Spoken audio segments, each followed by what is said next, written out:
be waiting.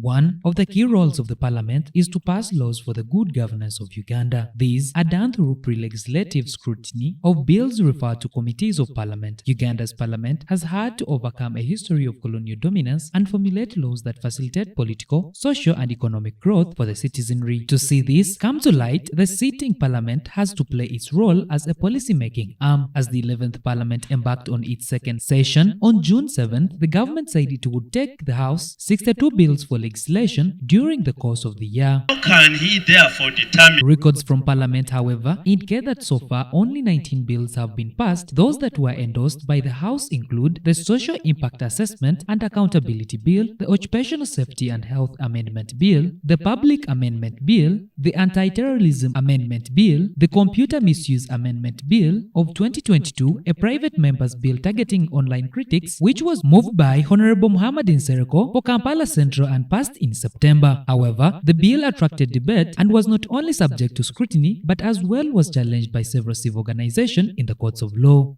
I think the law already, this intended law contravenes a lot of things. Its rules of procedure, after our perusal of the Hansard, when the speaker was posing the question at the time of passing.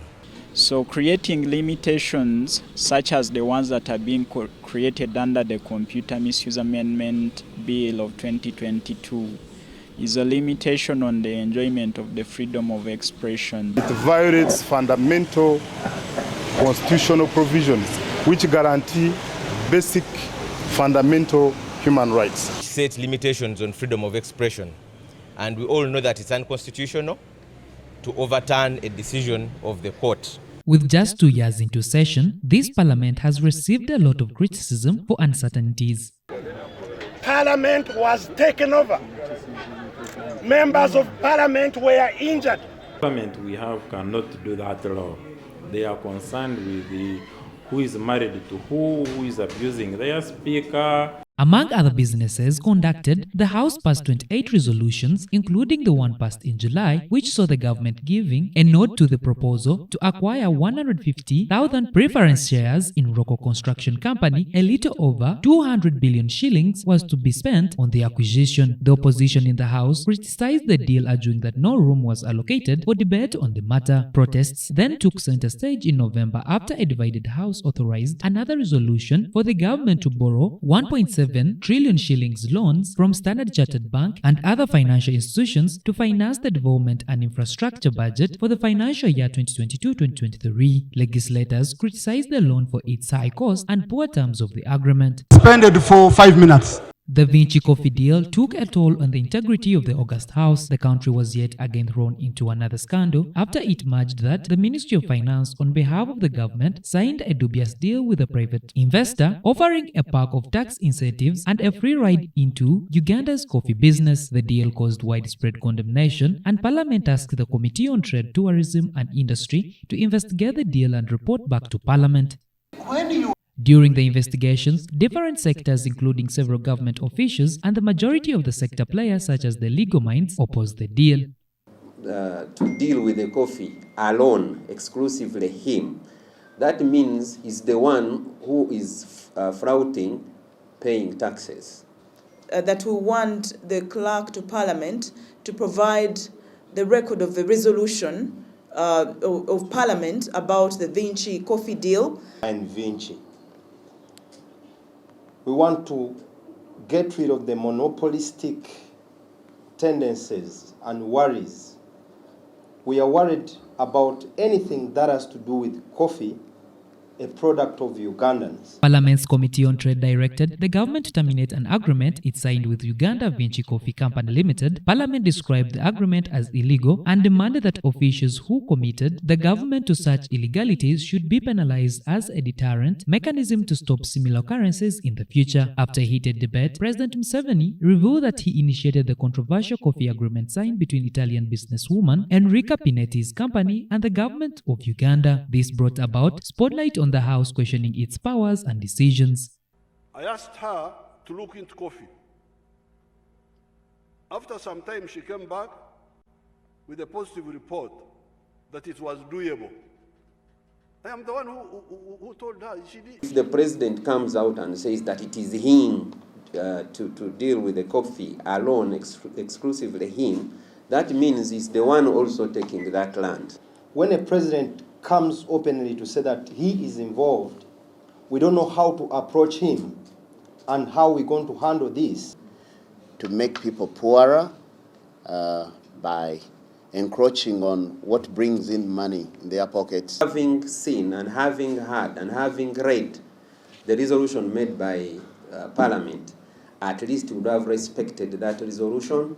On November 30th, 2022, Honorable Zake was sent to Parliament Disciplinary Committee over misconduct. The Deputy Speaker of Parliament, Mr. Thomas Tayewa, sent Mr. Francis Zake, the Member of Parliament for Mityana Municipality, to the House's Committee on Rules, Privileges and Discipline for disciplinary action over alleged misconduct on the floor during the proceedings. The ruling followed Mr. Zake's brief submission on the floor over a procedural matter on the abduction of opposition supporters.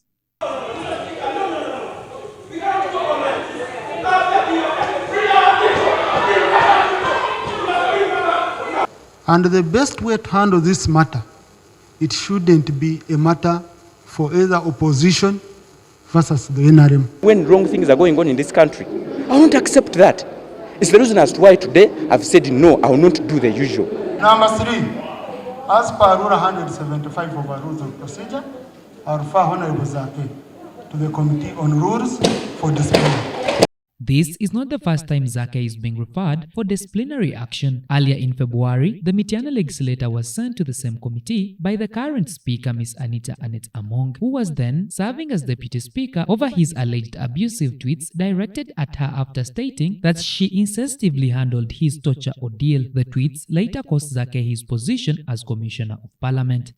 The leader of the opposition in Parliament, Mr. Matthias Mpuga, launched a program to improve the performance of the legislators in the House. He said, under the program, legislators, majorly the opposition members, the majority of who are still relatively new, will be put in sector-based clusters to build their capacity and enable them to make informed and knowledgeable contribution to parliamentary business. Most school that teachers want to be a legislator. Parliament is a very unforgiving work environment. From day one, the public, the voters expect you to know and speak from a point of knowledge of what is going on. And to many members, it presents a very serious culture shock. We as opposition now have come out to do what has won us a reputation second to none. Which should have been handled by Parliament can easily be washed away without the attention of Parliament. I can assure you from what we presented in the alternative policy statements, I am vindicated. There's a lot of improvement. Before the closure of the year, over 150 members of Parliament had penned signatures to censure Honorable Persis Namuganza in what seems to be a Namuganza versus Honorable Speaker Anita Among the Magogo saga. Activists noted that the endless wars and personal grudges have belittled the reputation of the August House.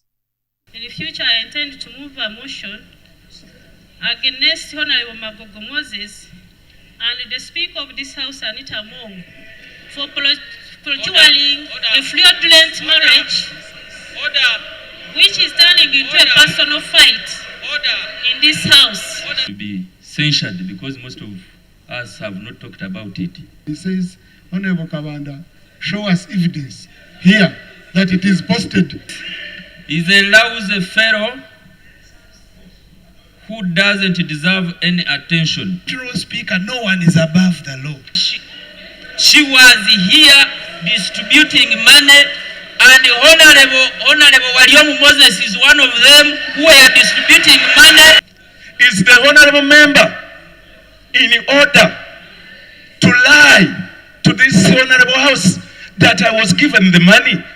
Parliament still has a long way to forge an unprecedented path in the past 2 decades in policy formulation, even with visible challenges in the oversight activities that saw several indicators of its performance. It, however, waits to be seen how much can be accomplished by the end of the remaining 2 years of service. Derek Kabyanga, BTM News Today.